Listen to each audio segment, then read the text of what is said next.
Well, so you mentioned gesture drawing class. I don't really understand what you mean by gesture.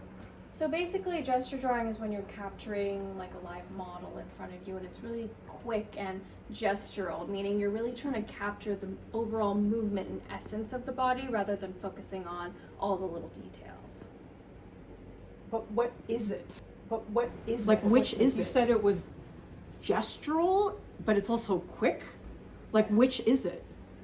I'd say it's both. I'd say being gestural comes from being quick and loose. Yeah, but what is it? You said, Like, it's what is it? quick Like, and how do loose, I? but that what doesn't tell is me it what it actually said. is. Touch. It's What is it? quick Like, and how loose, do but I? that doesn't tell me so what it it actually is. is. Touch that. Like, what is a gesture? Well, we're creating a drawing, so I guess what So it it's a is- drawing. it A is- gesture is a drawing. A gesture is not a drawing. A gesture drawing is a drawing. But what is it? Maybe you should do it. Just do it and you will figure it out. If I knew what it was, I would do it. So it's your job to tell me what it is. I don't think that's my job. I think my job is to encourage you to do it.